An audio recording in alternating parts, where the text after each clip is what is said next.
have to apologize to you. I completely forgot this in the other video that I meant to do. I don't know how I overlooked it, but, well, here I am in my makeup video. Welcome back, or if you're new, hi. I, just did a video on the M1, and I was showing you the Combi Mode, which I think is a very cool feature of the M1 and allows you to do cool things with sound design.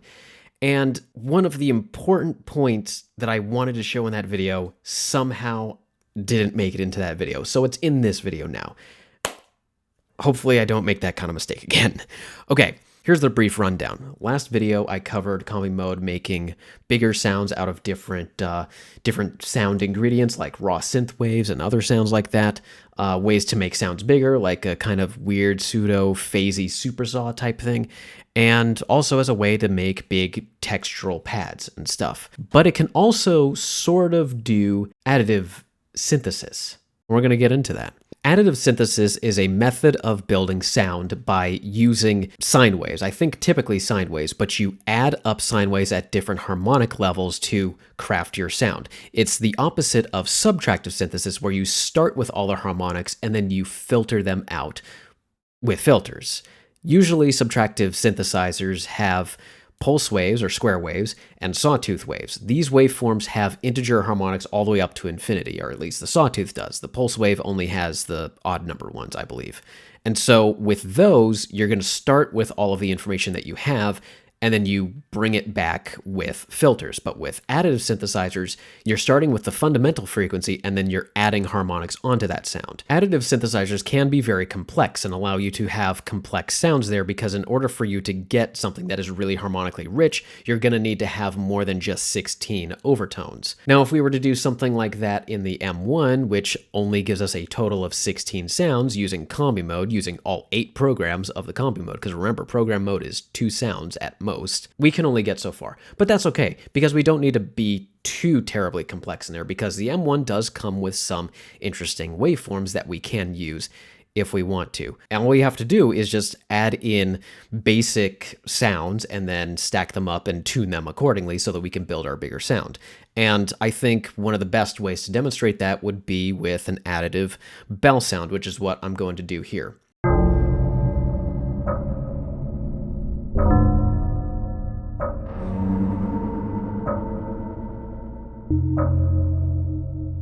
Even though I think this is cool to show, and I think it's cool that the M1 can do this, I'm a little bit hesitant to recommend that you go and do something like this, because what I'm about to show you took me a lot of work and quite a bit of research to do to get right, or at least what I think is right. So I want you to keep in mind that you don't have to do things the way that I'm about to show, but I will show you what it requires, because to get certain sounds the way that I might show you, you're going to have to think about what the M1 is actually going to be able to allow you to do, because there are some limitations that we have to keep in mind. Now, one of the limitations that we can notice immediately in the program mode view right here is that, let me turn on double sound.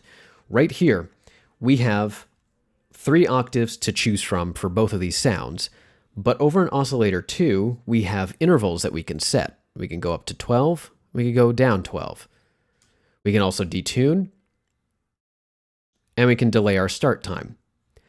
We can change our pitch for starting and different points in the envelope. But notice over here in the first oscillator, we don't actually have a way to change the tuning beyond this and beyond this. And this is important. If you ever get into a spot where you need the first sound to be tuned in a different way relative to the second sound, then you're gonna have to find some other way to do it. But let's not talk about that, and let's actually show what that kind of problem looks like while we build our sound. Yay! The sound that I'm about to make, I'm gonna try and model a tubular bell chime type instrument. And for that, I did actually reference some tunings online for what a tubular bell usually has in terms of its harmonic content. And you can see those frequencies and those tuning ratios on the screen now.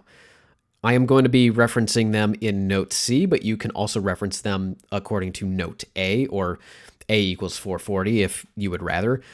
Personally, I don't really think it matters too much unless you are working in some synthesizer that actually represents the sounds in terms of frequency. But with the M1, you're getting it in terms of semitone tuning. You don't get it with ratio like you would with, say, FM8 or something like that. We're going to start with our first sound. I've initialized the program, and I've already picked one of the sounds.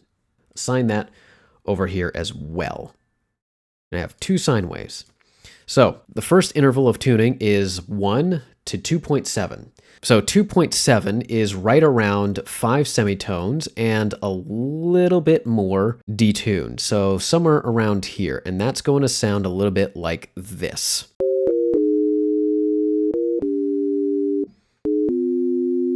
Doesn't sound very pleasant right now, but that's okay. What I'm going to do right now before I do anything else is I'm going to go and change the envelope so it can actually ring out much like a bell. So I'm going to bring the sustain down, the decay down, and all of that good stuff. Bring the sustain down, please. Also, the volume for the second harmonic here should be lower than the first.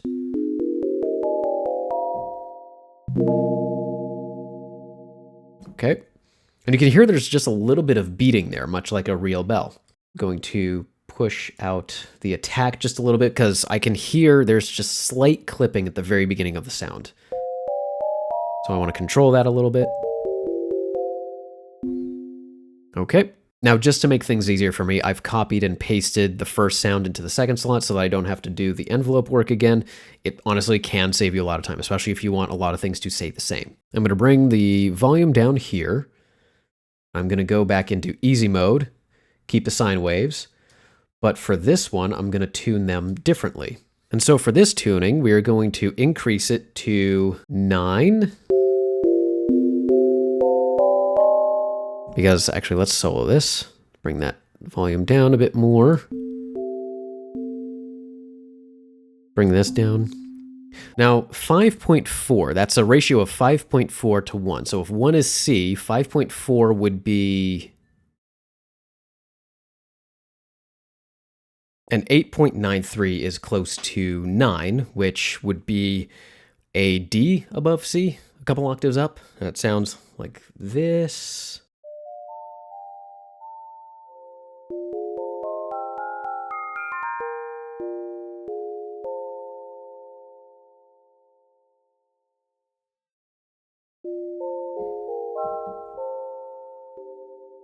So far all together, both of these sounds sound like this.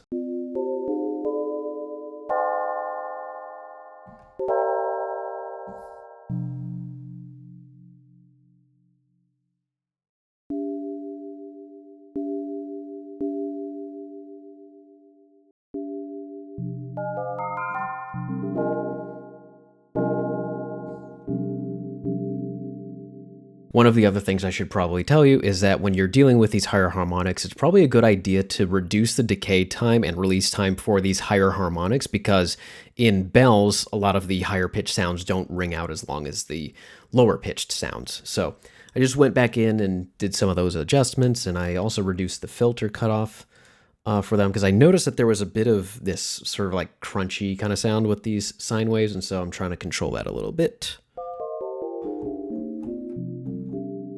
Cool. Now for the next part of the sound, I'm focusing on harmonics 13.34 and 18.63 or 69, I can't remember.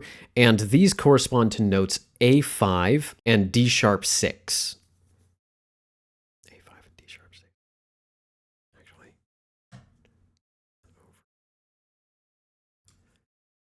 Okay. For the next part of the sound, I'm focusing on the harmonics 13.34 and 18.63, and this corresponds to notes A5 and D sharp 6.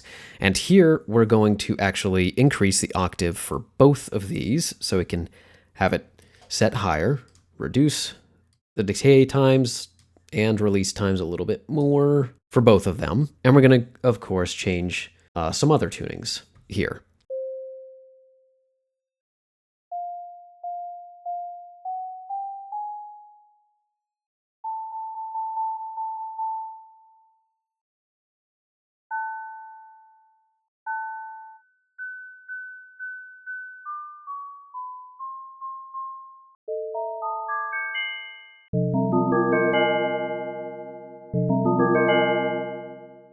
Okay, and for our last pair of harmonics, we're dealing with 24.8 and 31.86, and this corresponds to roughly G6 and C7 in notes. So let's get to tuning those. So right now I just have this on the highest octave for both of these, but I need to bring this higher. I think I need to bring it a higher octave. So I'm going to come over here to the Combi MIDI page, and I'm going to bring this up 12. But we need to go even higher because we want this to be G. So I'm going to bring that up even higher to plus 19. And this sound is also going to go up by the same amount. And it's at an interval of 4, so that puts us right at C7. So let's listen to that. Nope, sorry. C7 and detuned down a little bit. So some of these harmonics are actually not perfect, so it's not going to be a perfect interval between the notes. So we do want to have some detuning in here.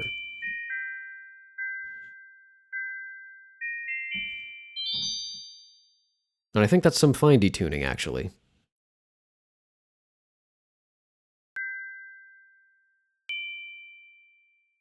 Okay, now I want to listen to the overall sound. I just brought the attack back a little bit on those because I do want a little bit of an actual like impact on the beginning of the sound. So I'm going to see what this sounds like and adjust it if I need to.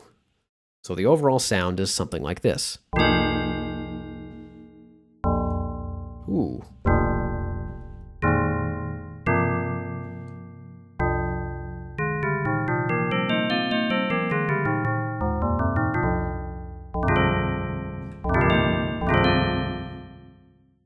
I'm going to try and go a little bit above this sound here. So I'm going to copy this and paste it again. And I have no idea. I actually don't have a harmonic number for whatever this will be. But let's see how far we can go. Because one of the things that you could do is you can actually extend the range of the sine waves here. So let's just listen to the first one. That's pretty loud. Let's bring that down. So this is a C tuned to the highest octave, and back in MIDI, it's all the way up 24. And here we can do something else. I'm going to use the pitch envelope to bring the sound up even higher. And this is what it sounds like.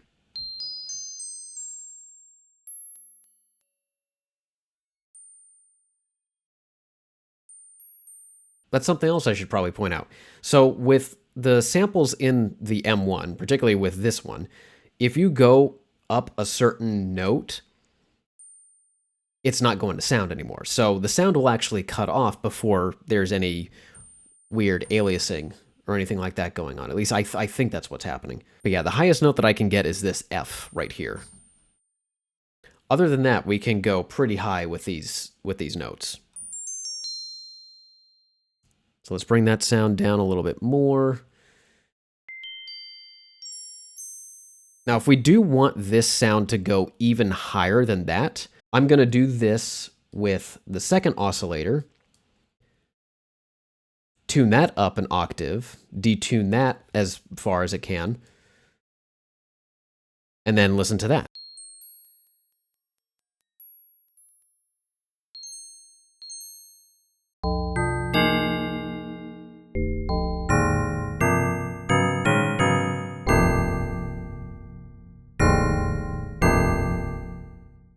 So yeah, that's a bit of a strange sound, but you can kind of see what you can actually do with this. If you pair some sounds together at certain frequencies, you can mix them in ways where you would build up a new sound, particularly with something like this, a bell sound. But it doesn't have to be bells. You could do this with organs, you could do this with music boxes, you could do this with...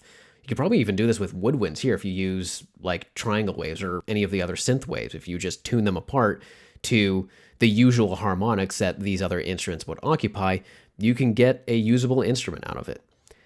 And yeah, that is pretty much what I meant to show you last time, but somehow left it out of the recording. So yeah. But anyway, go have fun, go get creative, and I'll see you next time.